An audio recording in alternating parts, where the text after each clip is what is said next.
Muy bien, comenzamos. Hola compañera y hola a todos una vez más. Espero que hayáis tenido una semana. Hoy os vamos a hablar de uno de los elementos más básicos dentro de lo que son las relaciones de pareja. Si habéis visto episodios anteriores nuestros hablando de las relaciones, entenderéis que esta vez vamos a hablaros de la intimidad o lo que viene a ser la sexualidad dentro de la pareja. Entonces, es verdad que para tener una relación, o sea, tener relaciones sexuales sanas, equilibradas, satisfactorias dentro de la pareja, debemos tener en cuenta muchos elementos y también una serie de respuestas a una serie de preguntas, clichés, mitos y demás que existen alrededor del tema del sexo en la pareja. Compañera, tú con tu formación y experiencia más destacada en este campo, ¿qué te parece este nuevo episodio?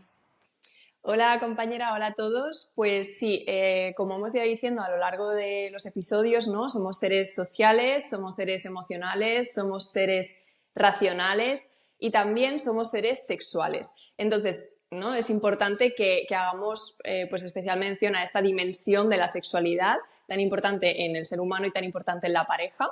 Forma parte de nuestra naturaleza y además sabemos que esta sexualidad está influida por algunas variables o algunos factores que hacen que cada persona, ¿no?, viva esta sexualidad pues de una manera diferente o determinada. Por ejemplo, cómo influye la sociedad, cómo influye nuestra cultura, cómo influye nuestra salud física y emocional, ¿no?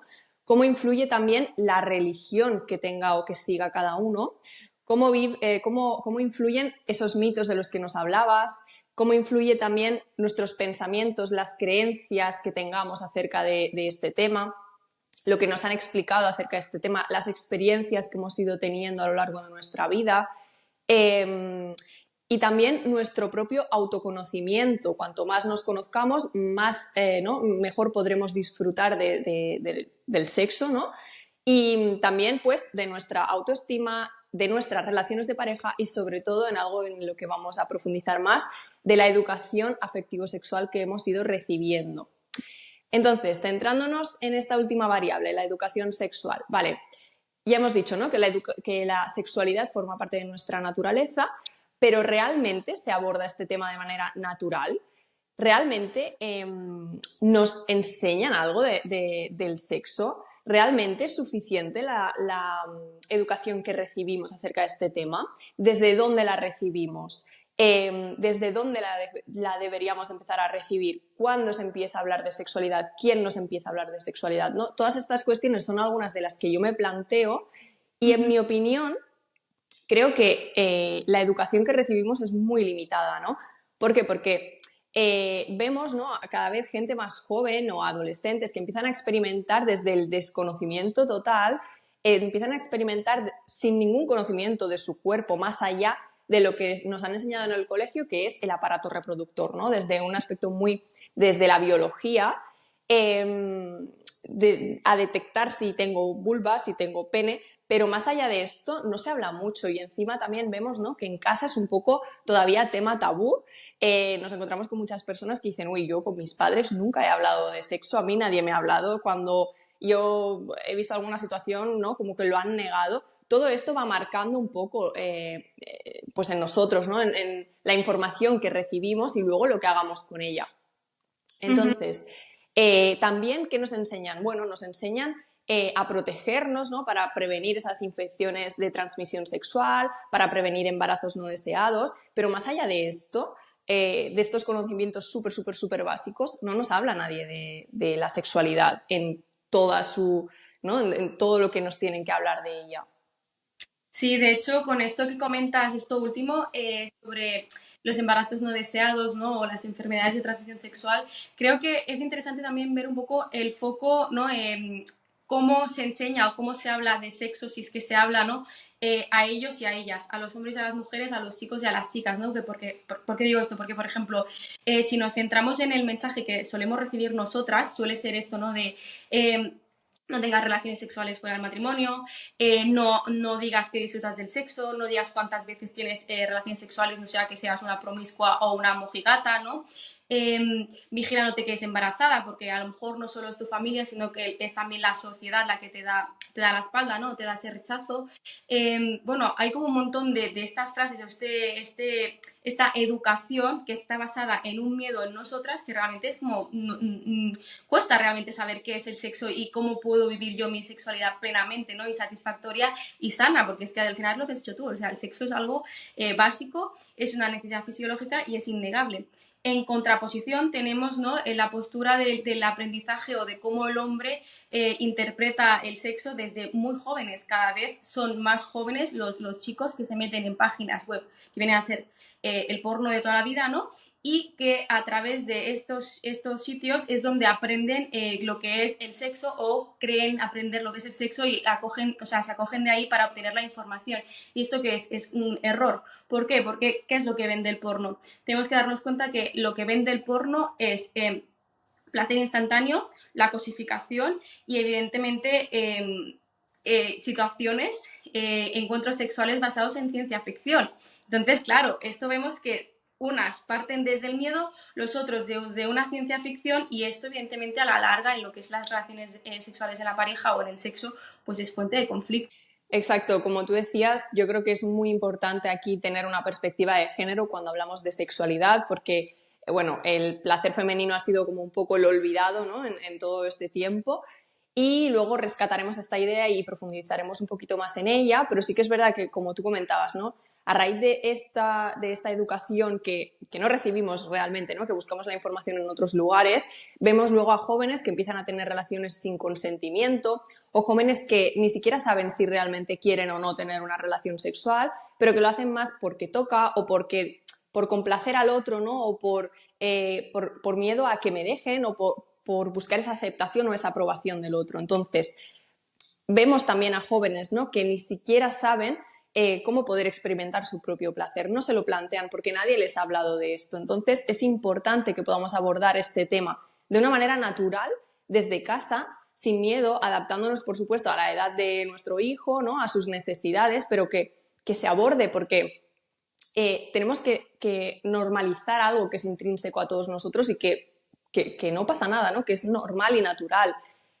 Porque si no, lo que va a pasar es que, como tú decías, ¿no?, aprenderá por otros medios, buscará información por otras vías menos funcionales, pues como tú decías, por el porno, aprenderá a través de lo que vea en televisión, de lo que vea en revistas, de lo que vea en las redes sociales, que hoy en día es que tenemos información al alcance de nuestra mano y es muy difícil, ¿no?, prohibirle a un niño que no acceda a esta información, ¿no? Entonces va a estar como sobreestimulado por un conjunto de informaciones que no son realistas o que no son las que necesita esa persona en ese momento, ¿no? Entonces, es importante esto, normalizar, naturalizar, para evitar luego también que los jóvenes aprendan a base de ensayo-error, con el riesgo de que al final experimenten situaciones que puedan ser traumáticas o que puedan tener un impacto emocional para el joven o la joven, ¿no?, por culpa de esta desinformación. Entonces, informarnos nos protege. También es importante, ¿no?, destacar que también aprendemos desde lo que vemos en nuestra casa, también aprendemos de las muestras de afecto que yo veo que se dan mis padres, ¿no? Todo esto va influyendo. Y, por supuesto, la educación que recibimos en las escuelas, que, en mi opinión, como he dicho, es muy limitada, ¿no? Entonces, tenemos que hacer como un esfuerzo, porque esto realmente es una responsabilidad social, es una responsabilidad de todos, ¿no?, el informarnos bien y el transmitir una educación buena y coherente y acorde a la realidad. Entonces, vale, ¿cómo debería ser realmente esta educación? Debería hacerse desde una visión más positiva, desde el placer y no desde el miedo, desde el respeto, desde la prevención, por supuesto, de la violencia, respetando las diversidades afectivo-sexuales y con una perspectiva de género. Además, se debe hablar, por supuesto, como ya se hace, de los riesgos de las ITS y de la prevención de embarazos, ¿no?, siempre desde una manera sin someterla a juicios, de una forma objetiva, de una forma realista y adaptándonos a las circunstancias individuales del individuo al que estamos transmitiendo esta información o estamos intentando educar, ¿no? Entonces, también muy importante el factor psicológico. Sabemos que tener un bienestar psicológico actúa como protector de la sexualidad. Por ejemplo, incidir en el autoconocimiento de cada uno, en la autoestima, en la asertividad, es decir, el ser capaz de poder poner mis propios límites, decir lo que sí que quiero, lo que no quiero. Trabajar en estas habilidades es muy importante, ¿no? La capacidad de negociar dentro de la sexualidad. Por ello, promover todos estos aspectos psicológicos va a ayudar a tener luego unas relaciones sexuales pues, satisfactorias y sanas y saludables, ¿no? Luego también me gustaría hablar del placer, que ha sido como el eterno olvidado cuando se habla de sexualidad o se educa en la sexualidad, cuando realmente el placer es el objetivo principal de las relaciones sexuales y nadie nos habla de ello, ¿no? Entonces, entendemos este placer como la experimentación, ¿no? En nuestro cuerpo de esa euforia o de esas sensaciones positivas, de esas sensaciones agradables, que no siempre tienen que ser relacionadas con un orgasmo o con un coito, ¿no? O con la penetración. El placer también puede ir más allá y puede darse de manera individual o de manera colectiva. Todos estos conocimientos los tenemos que transmitir. Entonces, en el placer sabemos que están involucrados tanto el componente físico como el componente sensorial y emocional, ¿no? Y por ello sabemos que el órgano más importante de producir o a la hora de producir placer es el cerebro. Sabemos también que en el deseo tenemos unos aceleradores y unos frenadores que son los que están también muy relacionados con la sociedad o con la cultura o con la información que hemos recibido, ¿no? Y que actúan pues, en el deseo pues, a modo de acelerar o frenar, como por ejemplo pueden ser el miedo o puede ser el generar fantasías sexuales. Qué interesante y seguro que muy nuevo este dato que nos has ofrecido sobre que el órgano encargado de proporcionarnos ese placer sea el cerebro. ¿Qué te parece si nos comentas un poco qué otros factores influyen en la obtención del placer sexual dentro de lo que es esta interacción con la pareja, más allá, ¿no?, de lo que has comentado antes de la parte emocional y física? Sí, otro factor que influye mucho, que condiciona incluso a la hora de tener relaciones, ¿no? de generar este placer en las relaciones, son las expectativas. Las expectativas sobre todo relacionadas con aquello que nos han vendido, que es lo normal, lo que tiene que pasar en una relación sexual, ¿no?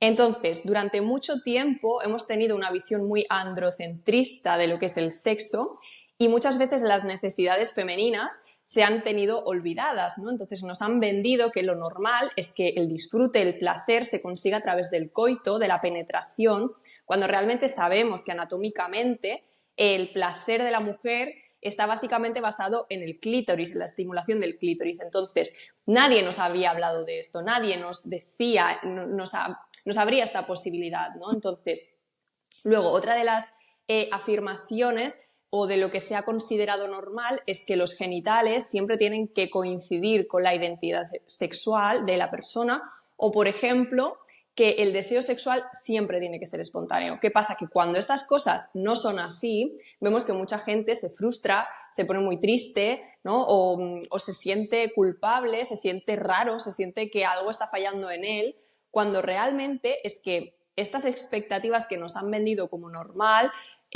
no tienen por qué ser lo que todo el mundo experimente, ¿no? Entonces, desmontar estos mitos es muy importante para que cada persona, ¿no?, pueda validar su situación personal, individual. Cada cuerpo, cada persona experimenta el placer de una manera diferente y está bien y es válido, ¿no? Y cada práctica sexual también es válida siempre que sea basada en un consentimiento, por supuesto, ¿no? Claro que sí, me gusta mucho esta reflexión tan buena y tan necesaria que has hecho sobre dejar atrás, ¿no?, esto de querer ver y experimentar el sexo como aquello que está estandarizado socialmente, ¿no?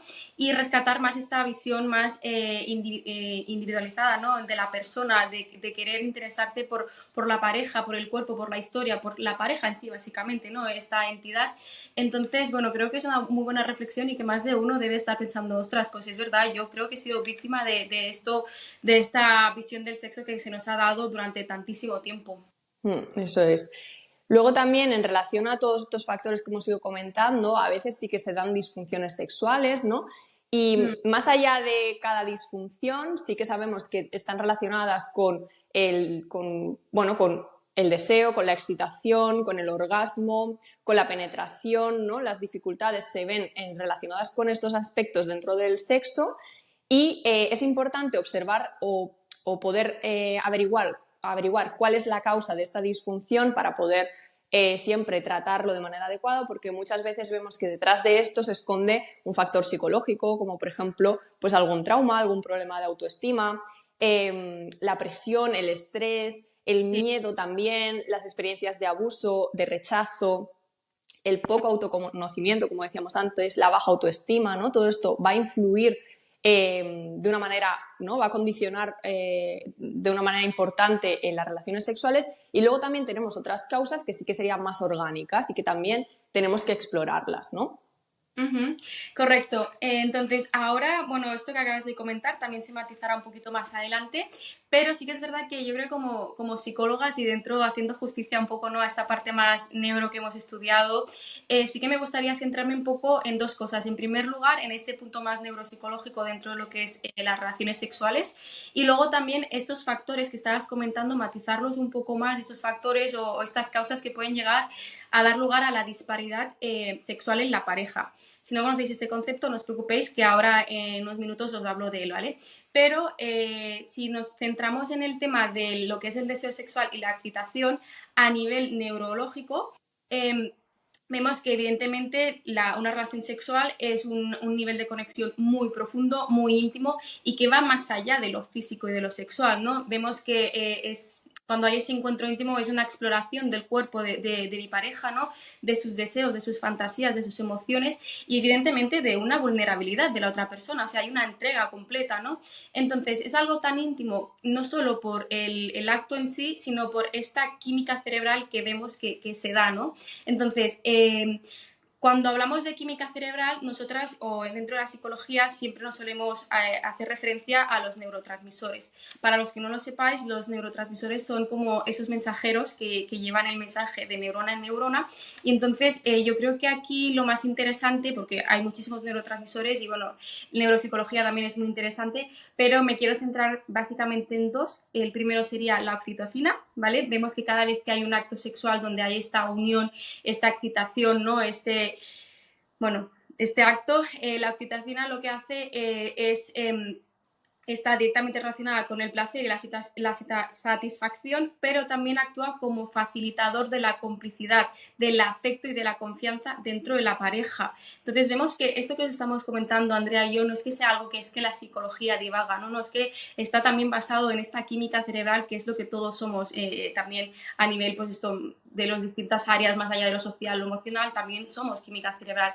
Entonces, vemos que otros neurotransmisores que pueden estar actuando en el momento del acto sexual sería pues la serotonina, la dopamina, norepinefrina y la vasopresina. Entonces, yo creo que la vasopresina es un neurotransmisor que está bastante olvidado. La oxitocina, la dopamina, se suelen oír hablar mucho de ellas o de ellos como neurotransmisores, pero es que la vasopresina tiene un papel muy interesante porque está directamente relacionado con ese vínculo, ¿no? Con ese comportamiento de querer generar relaciones monógamas que duran a largo plazo. Entonces, es un neurotransmisor que debemos intentar estimular en el momento de estar en ese contacto con nuestra pareja. Entonces, en segundo lugar, si vamos un poco más allá del tema este de la conexión, ¿no? De esa satisfacción, de ese placer sano y equilibrado y correspondido en la pareja, también tenemos que ver que hay otro punto muy relacionado con esto de las expectativas que decías tú, ¿no? Que veríamos que tienen también importancia, que vienen a ser las fantasías, ¿no? El consentimiento sexual, el deseo sexual. Entonces, como muy bien has dicho tú antes, compañera, a veces este deseo sexual se queda un poco marginado, parece que lo único que importa es esa espontaneidad, esa impulsividad, ese querer tener relaciones sexuales y nos dejamos atrás un poco que a veces lo que yo quiero y lo que yo deseo no tiene por qué ser directamente correspondido en ese momento por mi pareja, ¿no? Y a veces más de una pareja, ¿no? En consulta comenta esto y decir, bueno, es que yo siempre estoy buscando a mi pareja, es que yo siempre soy la persona que lo inicia, es que mi pareja nunca me busca a mí, es que mi pareja nunca quiere, ¿no? Entonces vemos aquí este fenómeno que se da muchísimo, que es muy común, que es el de la disparidad del deseo. Pues entonces a mí me gustaría preguntarte, ¿no? ¿Qué causas puede haber detrás de esta disparidad del deseo? Bueno, las causas tendríamos que poder valorar la pareja para hacerlo de manera más individualizada, pero así a bote pronto os podemos hablar de 4 factores. En primer lugar sería el factor biológico, luego hablaríamos de factores ambientales, luego de factores de relación, ¿no? De cómo me comunico con la pareja y por último estos cambios en la etapa de la vida, ¿vale? Que nos sucede a todos que vamos evolucionando. Entonces, en cuanto a los factores biológicos, en la mujer siempre hablaríamos del ciclo menstrual, como el tema de las hormonas, este cambio hormonal que tenemos a nivel mensual, cómo nos afecta, ¿no? A nivel de conducta, de motivación, a nivel físico, ¿no? Evidentemente de la libido, del estado anímico. Entonces es importante que el ciclo menstrual de nuestra pareja no solo lo conozcamos nosotras, sino también nuestra otra persona, nuestra pareja, los hombres o la pareja que tengamos, ¿de acuerdo? Porque esto interfiere directamente en este contacto y en esta relación sexual. Es bien sabido que el ciclo hormonal de los hombres dura 24 horas, el de las mujeres va de 28 días a 30 a 35, entonces, bueno, es muchísimo este tema de las hormonas y es muy interesante, pero de verdad que os invito a que reflexionéis en esto de si realmente tenéis en cuenta estas fases del ciclo menstrual de vuestra pareja, ¿no? Y también si lo tenéis en cuenta a la hora de, pues, al interactuar y en esta búsqueda de este encuentro íntimo y sexual. Luego, otro factor biológico sería, por ejemplo, la enfermedad. Enfermedades como enfermedades cardiovasculares, diabetes, depresión, la menopausia, el cáncer, evidentemente afectan en la libido y también las enfermedades que llevan la medicación. Evidentemente la medicación y estas enfermedades tienen un impacto negativo a la hora de conectar sexualmente con mi pareja, ¿no? En ese momento de tener interés, de tener la iniciativa o directamente de estar receptivo o receptiva a mi pareja. Entonces, el segundo motivo que hemos dicho serían factores ambientales. Recordad que en psicología los factores ambientales son aquellos que están relacionados o, bueno, que están presentes en nuestro entorno social, ¿de acuerdo? Y también físico y que evidentemente tienen un impacto en nuestro bienestar y en nuestra salud mental. Entonces, ¿cuáles serían esos factores? Pues como ya comentaba antes la compañera, hablaríamos del estrés, los altos niveles de ansiedad, el exceso de responsabilidad y actividad en la vida cotidiana, ¿no? Estos ritmos que llevamos a veces de multitareas, de estar en continuo el sistema de hiperalerta continuamente activado, ¿no? Entonces esto lo que hace es que el cuerpo tiene un cansancio, un agotamiento que evidentemente también dificulta esta conexión con la pareja. Si yo no he visto a mi pareja en todo el día, luego porque estaba haciendo mil cosas, estaba pensando en mil cosas, haciendo, preocupada, tal, ¿no? Continuamente demandada o demandado por lo exterior, luego cuando llegas a casa, pues es que es un agotamiento que es lo último en lo que piensas, ¿no? Entonces, otro motivo, ¿no? El tercer factor sería el tema de relación. Entonces, aquí lo que viene a hacer referencia es a cómo yo me relaciono con mi pareja. Vemos muchas veces en consulta que la pareja se queja, pues, por ejemplo, de la rutina, de la falta de comunicación, de la poca intimidad o conexión emocional que hay, ¿no? De que la pareja le reclama por el pasado al otro integrante, ¿no? Entonces, a ver, cuando mi pareja me reclama a mí sobre acciones del pasado, cuando yo no estaba en esta relación, esto es algo que quien lo debe trabajar es la persona que reclama, porque aquí lo que vemos es un tema de baja autoestima y el pasado de cada uno es eso, es su pasado, ¿de acuerdo? Entonces, esto evidentemente, esta inseguridad, esta falta de comunicación, estos reproches, esta falta de conexión emocional va a tener un impacto negativo a la hora de querer, ¿no? Fomentar estos encuentros sexuales.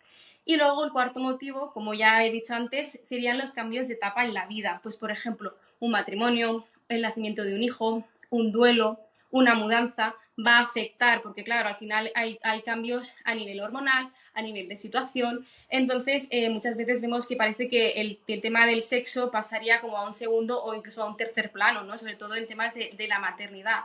Pero bueno, esto ya sería creo que otro episodio, ya lo hablaremos más adelante. Entonces, con esto, ¿qué os quiero decir? ¿No? Estos vemos que son unos factores muy grosso modo, muy como universales o más como comunes, ¿no? Lo que sí que me gustaría dar como mensaje es que es muy importante que estimulemos a nuestra pareja, que haya ese contacto físico, ese acercamiento, ese cariño, siempre sin esperar nada a cambio. Lo que no puede ser es que yo haga un acercamiento físico hacia mi pareja solo porque busco tener el coito, porque busco tener relaciones sexuales, porque busco sexo. No, porque al final lo que hacemos es que la pareja entienda que cada vez que mi pareja se acerca a mí es porque quiere esto de mí, no porque es algo ingenuo, algo incondicional o algo de amor, algo que simplemente es que le hace feliz tener contacto físico conmigo, como cogerse la mano o un abrazo, ¿no? Que no es lo mismo. Y nada, entonces yo creo que un poquito nos podemos hacer a la idea de lo que son estos factores más comunes. Ahora lo que me gustaría, compañera, a ver qué te parece, si ofrecemos un poco de guías o de pautas, ¿no? Que podríamos trabajar y que pueden trabajar los oyentes para estimular este deseo sexual en su pareja. A mí me gustaría empezar desmitificando un poco la creencia de que el deseo siempre tiene que ser espontáneo, ¿no? Y que cuando este ya nos surge, ¿no? Pues empezamos a pensar que el otro ya no me quiere, que es que el sexo ya no funciona en la pareja y empezamos a tener el sexo como a un segundo plano o un terreno olvidado, ¿no? Y nos encontramos muchas veces con parejas que pasan meses, incluso años, sin tener muestras de afecto, sin tener sexo, sin conectar de una manera más íntima, sin abrazarse, sin besarse, sin estimularse, ¿no? Claro, yo creo que entender el sexo como algo que tiene que surgir siempre es complicado, porque, por ejemplo, imagínate, ¿no? Te pregunto, ¿cuál es tu plato de comida favorito? El sushi. Vale, ahora imagínate que ese sushi que te encanta, te lo comes cada día, cada semana, cada mes, comes ese sushi. Uf, sería ya un poco pesado, un poco aburrido. Claro, pues con el deseo pasa un poco esto, ¿no? Con ese deseo espontáneo. Es complicado que lo que es repetitivo te apetezca de una manera natural, ¿no? Se vuelve como un poco, pues eso, como que lo empiezas a aborrecer, ese sushi que tanto te encanta. Pues con el deseo sexual pasa un poco esto. Estamos acostumbrados a entender ese deseo como algo que tiene que surgir sí o sí, pero cuando allá hablamos de relaciones más estables en el tiempo, más que tienen una cierta seguridad, una cierta durabilidad, el deseo espontáneo es normal que baje, ¿no? Tenemos que trabajar en este deseo, tenemos que trabajar en ese factor sorpresa, en la novedad, que es lo que alimenta el deseo. Tenemos que trabajar en favorecer mediante el contexto, mediante determinadas situaciones, a que este deseo empiece a incitarlo, ¿no? Que empiece a surgir de nuevo. Tenemos que empezar a entender que el deseo no tiene por qué ser siempre espontáneo, sino que puede ser la consecuencia de algo, la consecuencia de una situación, la consecuencia de una cita, la consecuencia de una cena, la consecuencia de un masaje, puede ser la consecuencia, ¿no? Luego también tenemos que olvidarnos de esta idea de que el sexo siempre es penetración o de que el fin último siempre es la penetración. También tenemos que empezar a valorar las diferencias que podemos tener como pareja, ¿no? Y es que muchas veces o mayoritariamente las mujeres nos hablan de que ellas también necesitan que se cree un clima de tranquilidad, ¿no? Que haya una cierta intimidad, que no pueden estar receptivas para tener una relación sexual si durante el día han sentido una enorme carga mental, laboral, familiar, no pueden relajarse, ¿no? Entonces también tenemos que valorar las necesidades del otro y aprender a comunicar las nuestras propias, ¿no? Luego también tenemos que empezar a ver el sexo como pareja como algo divertido, como algo, no como un trabajo o algo que toca, sino como algo que nos apetece experimentar con ese placer, ¿no? Porque si no, volvemos a lo mismo, estamos matando ese deseo, estamos matando las ganas, ¿no? Claro. Y por supuesto, como decía, tenemos que empezar a crear esos espacios que nos conecten como pareja, porque al final, como es lo que te decía, ¿no? Como que muchas parejas empiezan como a meter ahí el sexo debajo de la alfombra, ¿no? Como algo, bueno, se va olvidando, va pasando el tiempo, cada vez nos sentimos más desconectados el uno con el otro, cada vez es más difícil volver a tener un contacto más sexual, cuando realmente el sexo es muy importante dentro de la pareja. De hecho, es lo que nos diferencia de otras relaciones como la amistad o como la familia, ¿no? Entonces tenemos que cuidarlo, tenemos que trabajarlo. Mira, un ejercicio que propongo y que me encanta es el de la caja de los deseos. Consiste en que cojáis una caja como pareja y que cada uno escriba 5 deseos que le gustaría que el otro cumpliera. 5 deseos que tienen que ser objetivos, que tienen que ser realistas, que tienen que poderse cumplir como pareja y que, por supuesto, tienen que estar dentro de la escala de valores de su pareja, ¿no? Pues, por ejemplo, se me ocurre un masaje con chocolate y bajo la luz de las velas. O una cena, no sé, con vino y con una comida que me apetezca, que a mí me guste, ¿no? Bueno, pues esos deseos que quieres que el otro cumpla, y aquí estamos trabajando con el factor sorpresa, porque a pesar de que tú has escrito, ¿no?, lo que quieres que se cumpla, no sabes cuándo el otro lo va a cumplir. Entonces empezamos a trabajar con la novedad, con el factor sorpresa, el conectar con el otro, el favorecer ese deseo, ¿no? Ujú. Luego, también, como decía, ¿no? Para aquellas parejas que ya están súper desconectadas de lo que es la relación sexual o de lo que es erotizar, ¿no? Todo lo que tenga que ver con lo erótico, bueno, lo que proponemos muchas veces es que empieces a erotizar o a sexualizar lo cotidiano. Un abrazo, un beso, el ducharte juntos, el compartir algo, lo empieces a sexualizar con la única consigna de que no puede haber penetración, ¿no? Entonces lo que estás haciendo es favorecer, ¿no? esa conexión otra vez y además esas ganas de volver a conectar más sexualmente con tu pareja y que podamos empezar a disfrutar de esas pequeñas cosas, ¿no? Porque como tú muy bien decías antes, qué complicado es tener una relación sexual si durante el día ni te he mirado. Entonces, claro, tenemos que empezar a favorecer estos encuentros. Y luego también el dejar de pensar que programar las cosas es algo malo. Programar las cosas también está bien. Programar una relación sexual también está bien. Programar una cita semanal con tu pareja también está bien. Porque muchas veces nos encontramos, ya sobre todo con parejas que llevan mucho tiempo juntos, que tienen hijos a su cargo, el trabajo, la casa, todo, falta de tiempo y al final el sexo acaba como eso, ¿no? En un segundo plano. Bueno, pues programar citas te asegura de que tú también puedas dedicarte este tiempo como pareja y también está muy bien y es muy necesario, ¿no? Wow, qué grandes aportaciones y qué buenos ejemplos nos has dado. La verdad es que me ha gustado mucho esto que has dicho y explicado porque ya no solo teoría, ¿no? Sino que también estas guías yo creo que van a servir a más de una pareja. Y nada, yo lo que quería decir es que como todo en la vida, la sexualidad es un pilar que va evolucionando, ¿no? A lo largo de la vida, como lo hacemos nosotros. Entonces, por ese motivo, creo que es importante que destaquemos la importancia de hablar del sexo con nuestra pareja, ¿no? Porque igual que nosotros vamos cambiando y evolucionando, van cambiando nuestras expectativas, nuestros deseos, nuestras fantasías, ¿no? Y es importante poder hablar de ello de manera transparente sin sentirnos juzgados por nuestra pareja. Entonces, quizá más de uno decís, bueno, pero es que yo esto ya lo he hablado con mi pareja cuando nos conocimos o al poco tiempo de empezar a tener relaciones, no veo por qué tengo que hablarlo, ¿no? A ver, es lo que estamos diciendo, se tiene que hablar, se tiene que comunicar. Nosotros vamos cambiando, todos nuestros esquemas mentales van cambiando, vamos madurando y vamos priorizando, ¿no? Y es lo que decía Andrea, al final también parece que con la vida, cuando llegan los hijos, cuando llegan como otros factores que influyen, ¿no? O que van a, que, bueno, que afectan, ¿no? Que impactan en nuestro día a día, a veces nos hace ver como que el sexo, bueno, quizás no es tan importante, y sí lo es. Porque como tú muy bien has dicho, compañera, es lo que nos distingue, ¿no? Del resto de relaciones que podamos tener a nivel social o familiar.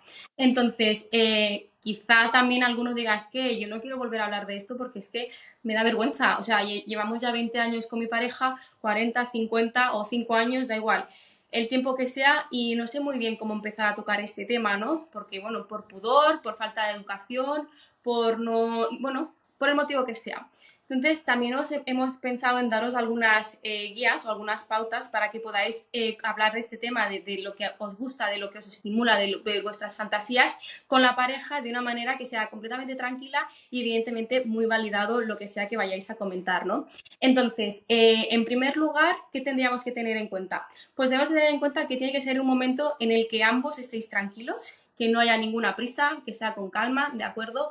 Que evidentemente estéis relajados y que ambos estéis receptivos a lo que vais a hablar, ¿de acuerdo? Una vez se da este primer entorno, este contexto, tenemos que tener en cuenta que se tiene que hablar desde el respeto, ¿vale? Desde una escucha activa. Vamos a validar lo que mi pareja me dice sobre qué es lo que le gusta más ahora o qué es lo que estaba haciendo que no le gusta tanto, no le estimula tanto, ¿no?